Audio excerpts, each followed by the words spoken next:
Welcome, everyone. We're still just give a few more minutes to let folks kind of trickle in here. You're at the Biocea Sustainable Metalworking Fluid Additives talk by Biosynthetic. Just to let you know, we are recording today. If you have any questions, feel free to put them in our chat, or you can email us at info@biosynthetic.com. And we'll get started here in just about another minute.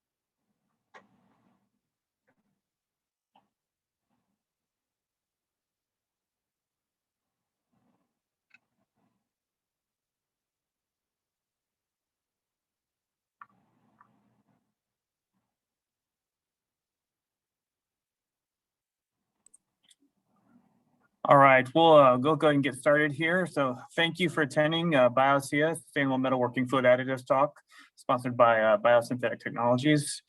As you can see, all attendees have been muted to optimize sound quality. If you have questions, please post them in the chat session to the right of your screen, and we'll answer them at the end of the event, and I'll actually try to answer them during the event as well through typing, and Jeff can actually talk to them at the end of the event. We do have a technical support team standing by to answer any questions. If you're having technical difficulties, please email us at info@biosynthetic.com and we'll get right on fixing that for you. This session is being recorded, and then this recording will be made available to all that could not attend, or if you want to see it again at our YouTube channel. You can also download the presentation at the end of the session by clicking on the link provided, and we'll post that link in the chat box. So you just click on that. So without further ado, let's get started. I'd like to welcome Jeff Mackey, our speaker today on Biosea Sustainable Metalworking Fluid Additives. Jeff has over a 30-year history in the metalworking space. He is our application and commercial lead here for metalworking technologies and products at Biosynthetic Technologies. Jeff has worked in research and development, commercial, technical roles, all through various key metalworking organizations. He's got a wonderful background with this technology and experience. I think he'll have a really interesting talk to talk about our new molecules, Biosea, and how they can help your metalworking formulation. So without further ado, welcome, Jeff, and thank you for agreeing to host this talk today for us. Thank you, Matt, and thank you everyone for attending this afternoon. It's wonderful to see this thing move forward. Hopefully at some point this year we'll all get together and meet in person. That would be the preference. But for now, this will do. I'm Jeffrey Mackey, and as Matt said, I've been in the industry for many, many years. And so I'm here with Biosynthetic Technologies, responsible for their metalworking application and commercialization products. Today we're going to talk a lot about Biosea additives and the estolide technology in general. And when we talk about estolides and Bioseas, we really do look at the environmental impact that they have on our environment and with your company, and some of the things that you guys want to do moving forward. And so it's important to recognize that these are excellent options to use when you're looking for sustainable additives and options to replace other petrochemical materials. And so we'll talk a little bit about estolides and then get more into the performance of the Bioseas. Biosynthetic Technologies, we're a US-based company, and we develop bio-based alternatives to petroleum products. And our vision, certainly we're into sustainability and performance, but our vision is to deliver innovative solutions for a sustainable future. So what we'll talk about today are the Biosea 1, Biosea 2, and Biosea 3 products. They're all biodegradable. They have very low ecotoxicity profile. There's no bioaccumulation in these materials, extremely oxidatively stable, and extremely hydrolytically stable. They offer very good wear and extreme pressure protection. And they're very compatible with a lot of other elastomers, seal and host compatibility. They've got great solvency and solubility characteristics, and we'll have some slides detailing that as well. And great demulce characteristics. So let's talk a little bit about estolides. They're a pretty unique and powerful tool that can be used when formulating your fluids. So what are estolides? Estolides are secondary esters that bond across the site of functionality on a free fatty acid with a head carboxyl group of another free fatty acid. And this allows the polymerization of long chains of free fatty acids, as long as they have some type of functionality, like a double bond or a hydroxy group. And this allows us to choose the number of free fatty acids we can stack in order to create different molecular weight ranges in our products. For example, if we stack one group, we can create the lowest molecular weight material. If we were to stack 25 different molecules, we'll create a much higher molecular weight material.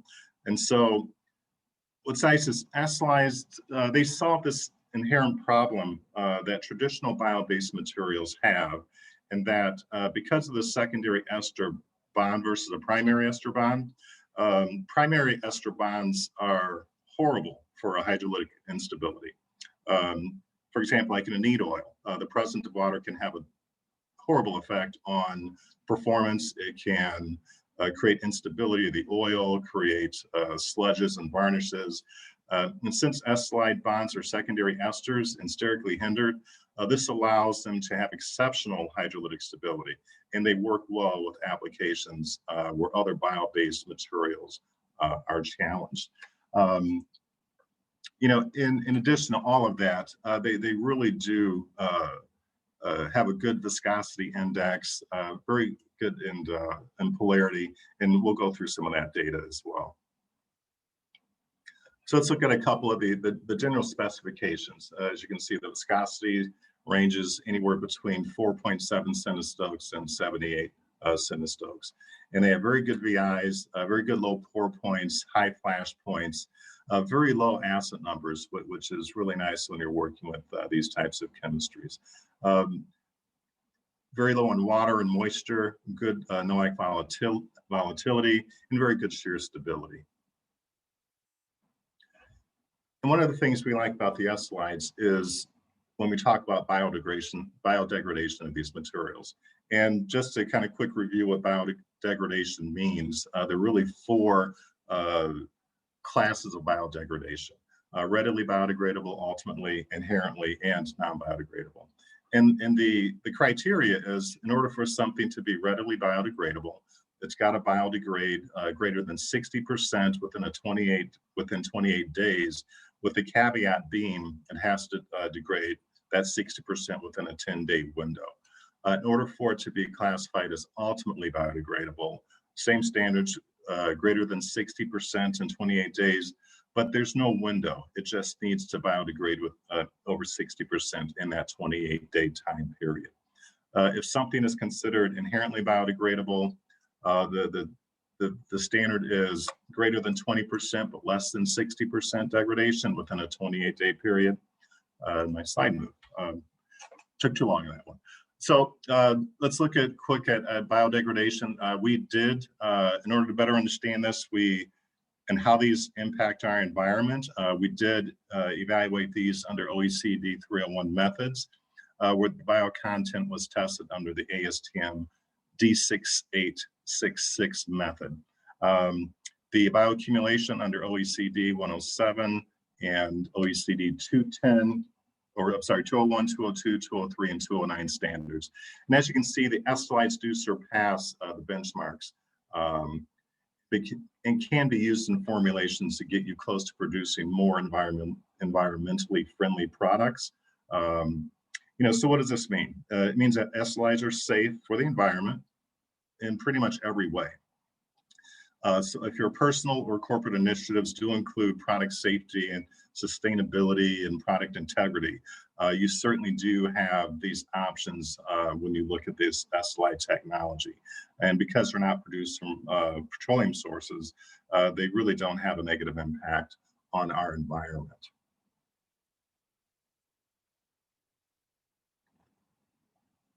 One of the other things that we do like to talk about with our estolide is life cycle assessment.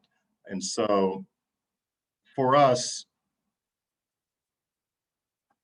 when addressing the environment and good product stewardship, we do look at life cycle assessment. And the LCA should be considered when you are looking at new products for environmentally friendly lubricants. And so when we look at these LCAs, for us, our material is based on castor.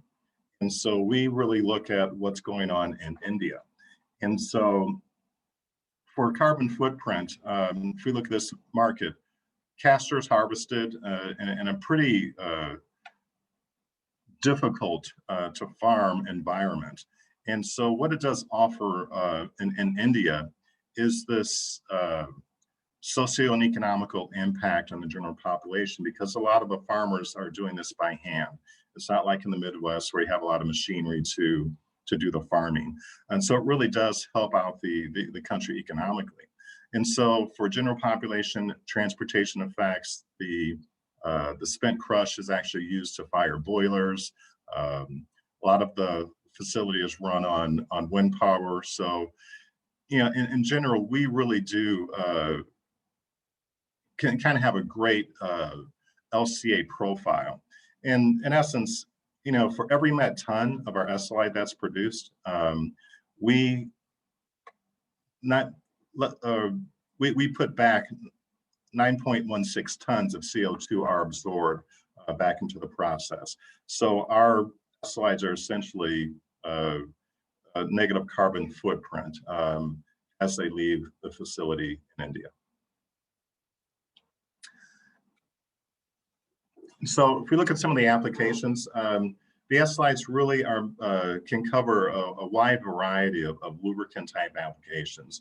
And we've had extreme success, certainly in metalworking, but certainly in gear oils, hydraulic fluids, PCMOs, greases, and there's probably many other types of applications if you're into coatings or master batch or color compounding. These are the types of materials that tend to play well. And so when selecting the estolides as part of your product portfolio, it's pretty useful to make sure that they meet a lot of requirements. Our products are approved in the US and Canada. They're REACH approved. In some of the environmental claims that we like to talk about is less and their eco-label criteria. They're bio-preferred, and they certainly do meet HX1, INS, and NSF standards. And as you can see at the bottom, they also meet a bunch of other criteria. They're kosher and halal, certified materials. So they're really nice options and cover a pretty significant band of product use applications. So now we'll really kind of get into the Bioceas and how they're viewed and used in metalworking additives, or as metalworking additives.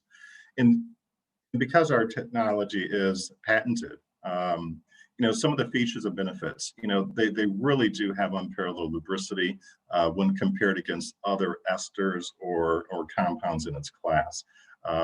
They provide great wear protection. They are vegetable derived, so there's no issues with animal byproducts, that type of thing. And they do offer excellent hydrolytic stability, good natural detergency, and they improve the overall operations in a lot of the metalworking formulations. And if we look more into the safety risk, it does improve the overall worker's safety of your product profile, which could potentially reduce your formulation cost, related maintenance cost. Because they're REACH registered and HX1 certified, they do offer a lot of good advantages. And what I have found from a formulation standpoint is when formulating with estolides, they really tend to be more naturally low foaming materials than, let's say, if you were to emulsify canola oil or a TMPTO type ester.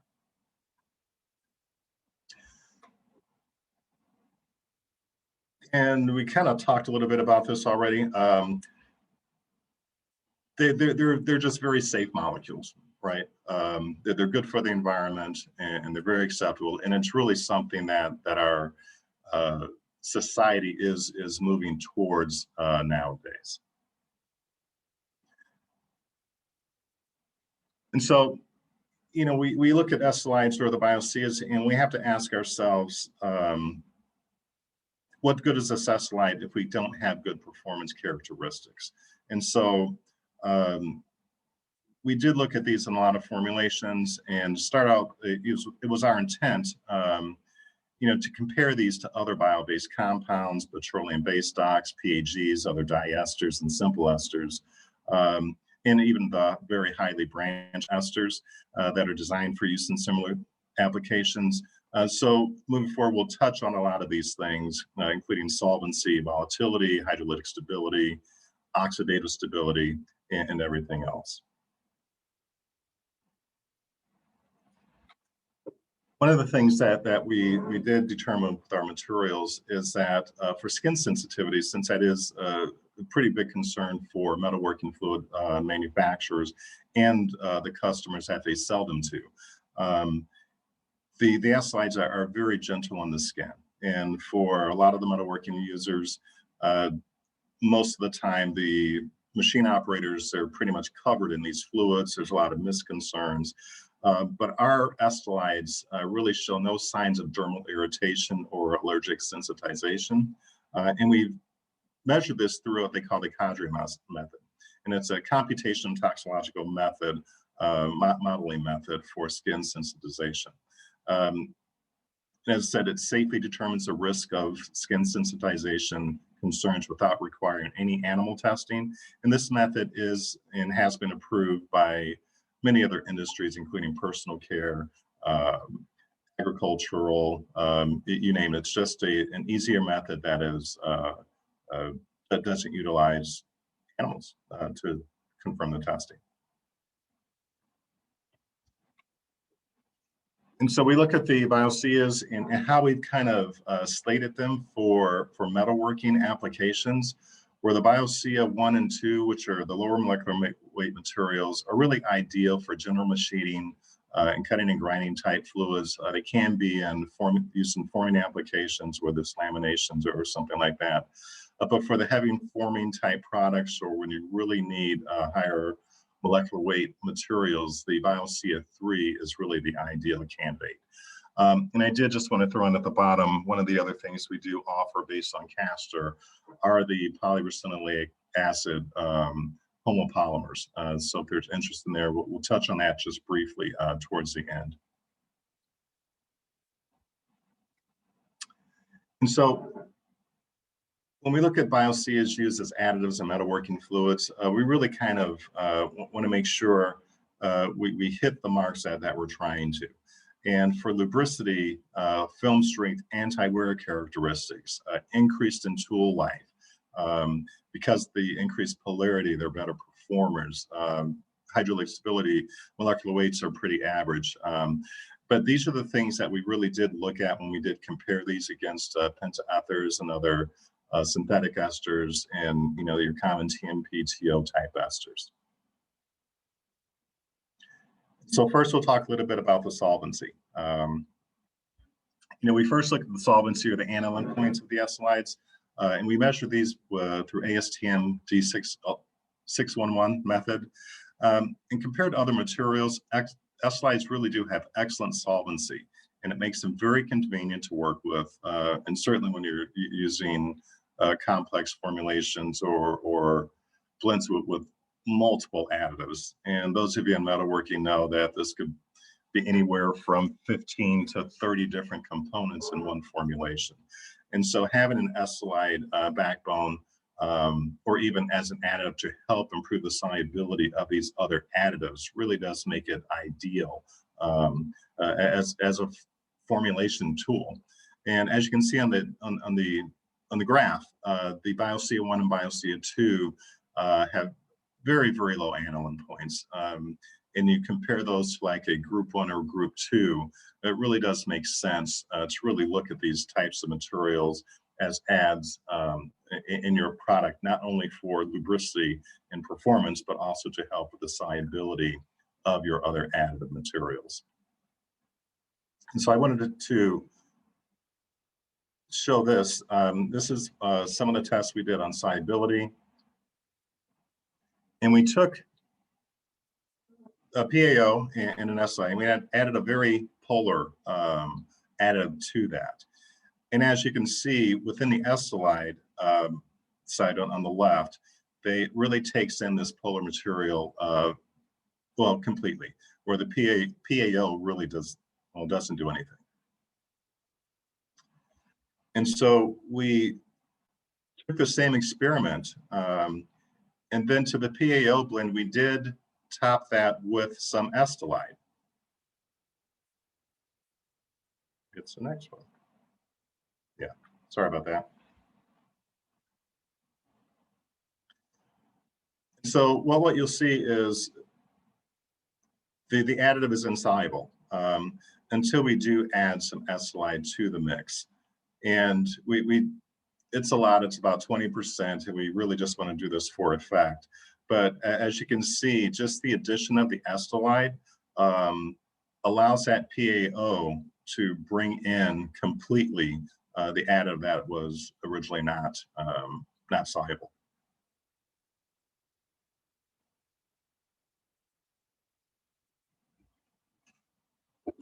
And so one of the other things we do look at with the estolides and the Bioceas is the volatility.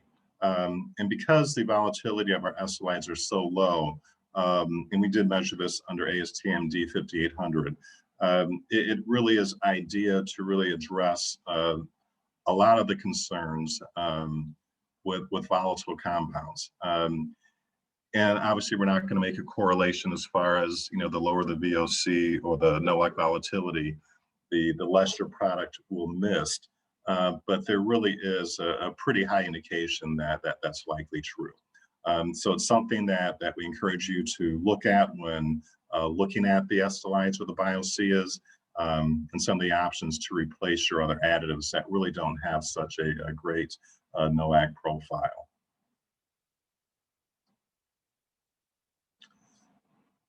And so the Bioceas for the hydrolytic stability is a pretty big area for us. And so a traditional weakness of oleochemicals or bio-derived materials, vegetable oils, is the hydrolytic stability. And so in neat oil formulations, which is one of the most destructive contaminants, is moisture and particulates. Obviously, it can cause rust, create problems with load carrying capacity, weaken film strengths. It can lead to permanent degradation of the oil.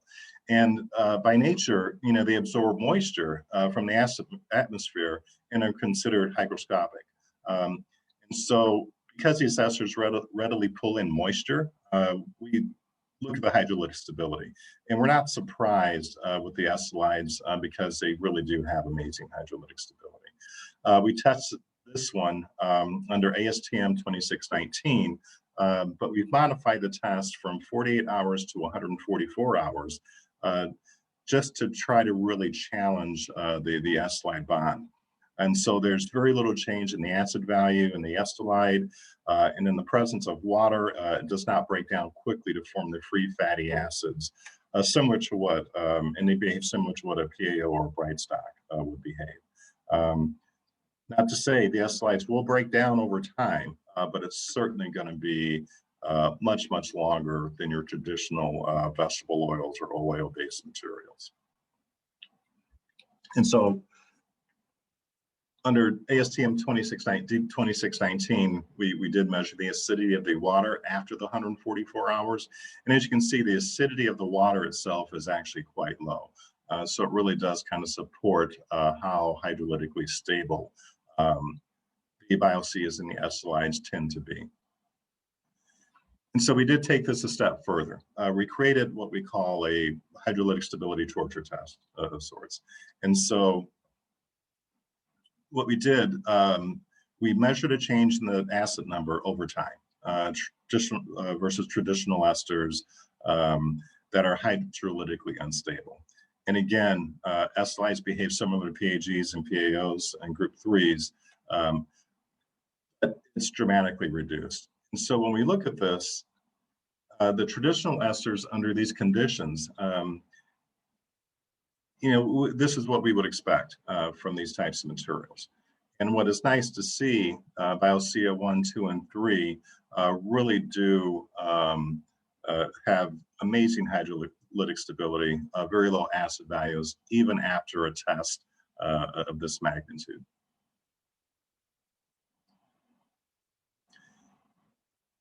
So we'll look at oxidation stability. It's a component that's important to the overall performance of your fluids, certainly in neat oil formulations, because the rate of oxidation increases at higher operating temperatures, whether it's moisture or other metals.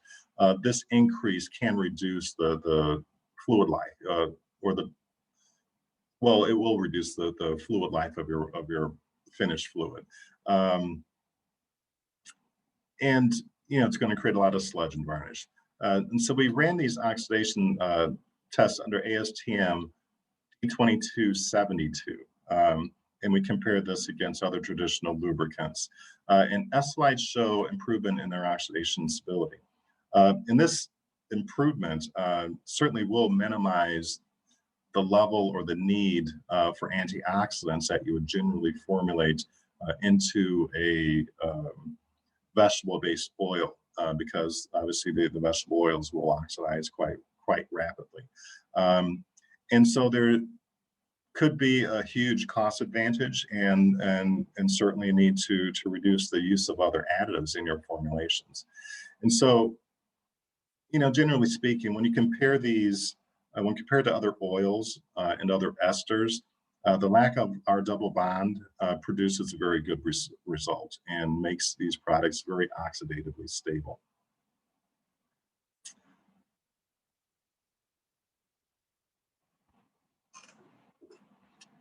And just another way to present this, so you don't have to look at a graph.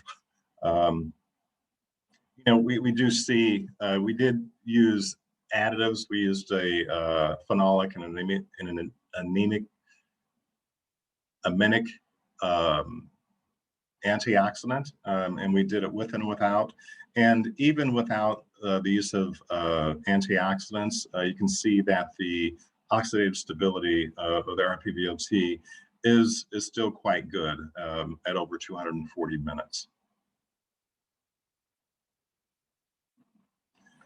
And to further kind of highlight this, the rate of oxidation, it's certainly accelerated by temperature, water, other acids, other catalysts, or wear metals that are in the process. And so it will significantly impact, obviously, the performance of your fluid. And so when we look at the estolides and the Bioceas, they really ran much longer than your traditional materials. And so in this one, we didn't use any antioxidants to just show you how these things run. And if we were to add the antioxidant, the time really goes out much further. And so although we do see, the pressure drop, which we should call it, but when you really do run these for a much longer time, these materials do tend to perform at an extremely high level when compared to oxidation stability.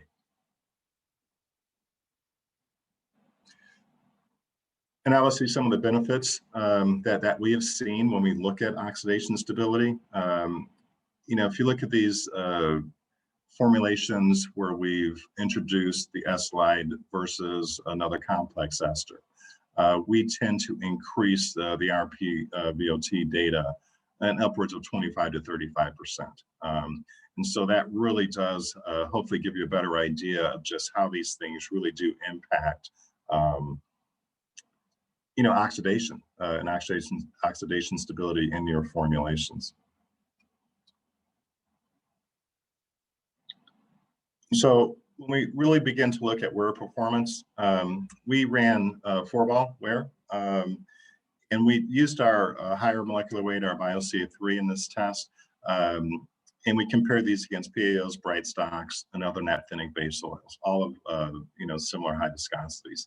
And we do see very, very good wear protection at a wear scar of 0.31 versus your bright stock paraffinics and your naphthenics up to 0.82 at the highest that we've measured for the naphthenics. And this was measured under the ASTM D4172B method. And we also took a look at these for twist compression. And so just a little bit about twist compression. It's a test developed for thin film lubricants and boundary conditions. It creates these very, very quickly. And it's really a measure of fluid starvation and preventing metal-to-metal contact. And so 3 responses evaluated through TCT is time until breakdown, which will be referred as TBD, average coefficient of friction, and initial coefficient of friction. And the time to breakdown is used to rank lubricants by their ability to prevent metal-to-metal contact under these boundary conditions. The coefficient of friction obviously ranks the lubricants by coefficient of friction and film breakdown. And estolides do perform extremely well. And so when we look at this, the charts, the Biosea materials, and certainly the Biosea 3 performed extremely well in twist compression, and kind of our standard ester that we've used is a pentylerythritol ester because we know they generally perform quite well in twist compression. And so in comparison, we're really, really happy with the results. And so the TCT, just some of the conditions, there was an applied force of about 10,000 PSI. The tool steel was an SAE 1008 cold rolled steel, and the tool itself is made from a hardened steel with a Rockwell hardness of 62.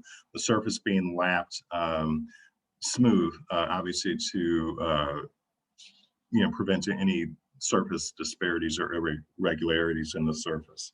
And when we look at these, TCT shows the averages for these lubricants, and in the table below, it shows the standard deviation for each product result. And so the initial peak or the coefficient of friction is when the test first reaches pressure. At the time until breakdown is the time when the film begins to fail, as evidenced by the change in the slope of the initial run, if you can see the pointer. And that's really where it finally meets pressure. And then the test continues to run. And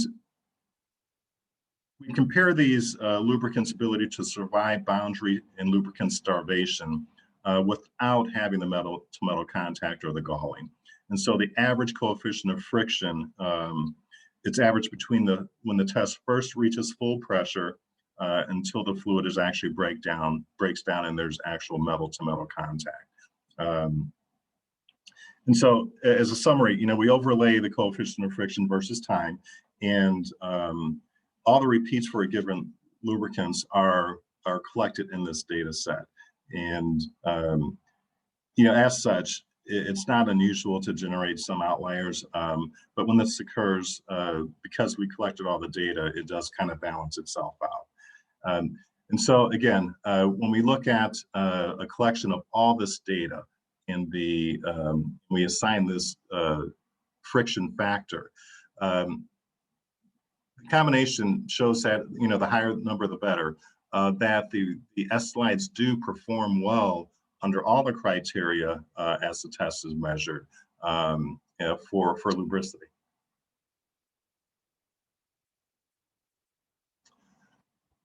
I'm sure most of you are familiar with Microtap. We did run Microtap on our materials, and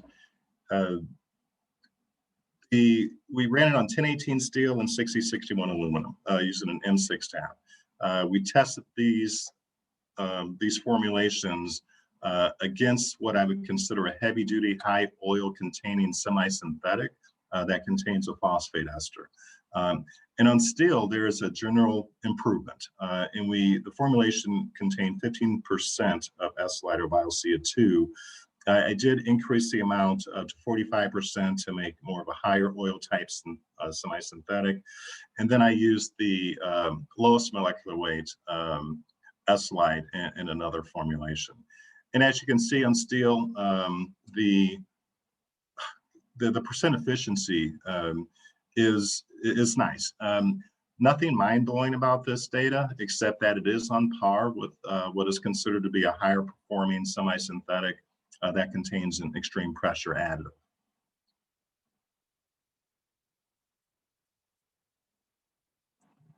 Okay. Sorry.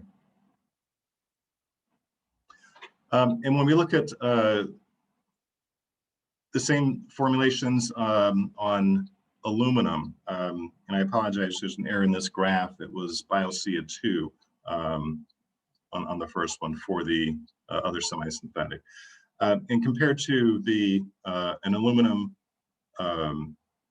6061 aluminum, compared to a material containing phosphate esters, which generally perform well on aluminum, we can see that the Biosea materials do perform at a pretty high level.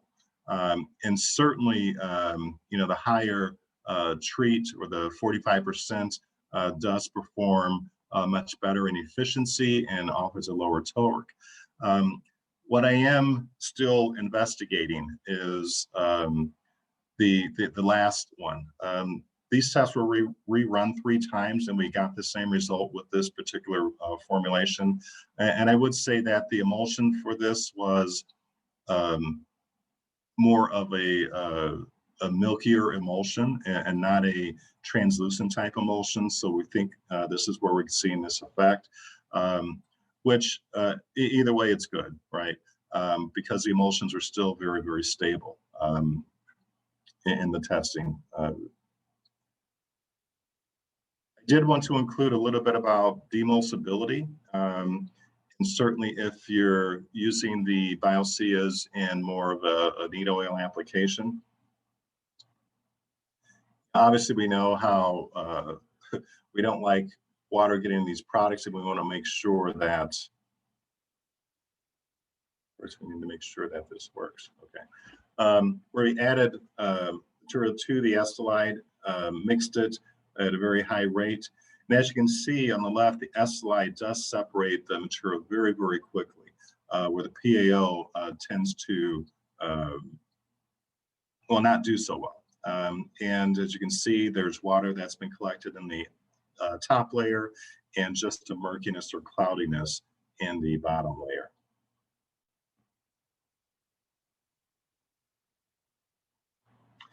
And that really kind of covers everything for the Bioceas and the estolide, but I did want to take a moment to talk about some of the other materials that we do offer, primarily our oleol or castor derivatives. And we offer the full line of the poly-RA type products, going from a 30 acid value up to a 100 acid value. And we can certainly customize something if you needed something at 60. We'd be happy to work with you on a way to get that done. We offer other materials, diethyl hexosabbacates, more for base oil applications with a very, very high, low pour point. Imidazoline type chemistries. This is a bis hydroxyl, or it's based on racinoleic acid, but we have 2 racinoleic acid molecules to make the imidazoline. We also offer a disodium sabbacate, standard corrosion inhibitor, either for water treatment or grease, or for other metalworking fluid applications. And just a quick review of the some of the parameters. Obviously, our focus are the PRA homopolymers from 30 to 100. These are just the standard typical specifications that you would find. And we are in a an extremely strong supply position, and we expect that to remain. Obviously, we're aware of some issues out in the industry now, so certainly would love to talk to you about that. And just some quick performance for those of you that aren't that familiar with the polyracinoleic acids. We ran twist compression and 4-ball on these. These were just in oil. Compared to chlorinated paraffins, other polymeric esters, and a sulfurized material. And as you can see on twist compression, we fare very well. And they're great numbers, and it could just be test conditions, but we have seen that we are in a good, that they do tend to provide good performance against other traditionally known extreme pressure additives. And as for 4-ball, same scenario. Very low wear scar for these materials, and we believe they're useful, quite useful in metalworking fluids or cutting oils or drying compounds. And that really completes my presentation. Certainly open for samples, and obviously very easy to connect with us. And if there's any questions, I can do my best to manage those at this time.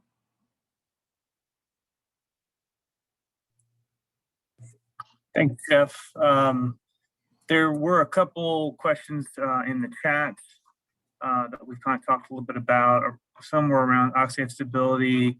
I think John pointed out that he's seen oil mist, red orange floor staining with the phenolic amines, and we have that type of color change when we ran our RVPOT test. And I don't think we actually measured any color change in the RVPOT test. We can go back and check on that data. Okay. If you have any comment on that, anything familiar from prior history? No, I mean, this is an amine-based antioxidant. Yes. Yeah, I mean, I've generally worked with phenolics because they tend to perform better. And maybe one of the concerns is, color change in the fluid. But it's nothing that I'm terribly familiar with and seeing, but certainly something we can investigate. They did ask a little bit about the in the solvency slide, what polar solvent was added. We would just basically use a highly polar alcohol type material to show kind of worst case solvency comparisons. Right. So, right. I think those were the only two questions that were asked in the chat room. If you have any other questions, feel free to ask right now, or you can always shoot them to us at info@biosynthetic. We have pasted the link in the chat as well to download the presentation after the meeting. We'll give it maybe just a few more minutes or a few more seconds here to see if there's any last minute questions. If not, though, I would like to thank Jeff for the engaging presentation on the Biosea. Thank you for your participation today. Remember, this video can be seen on our YouTube channel, and you can share that, and you can download the presentation. Well, with no other questions, I'd like to thank everyone for joining us today, and have a safe and wonderful rest of your week. All right, everybody. Thank you very much. Hope to see some of you at ILMA. If not, certainly over the summer. Thank you guys very much. Thanks, everyone.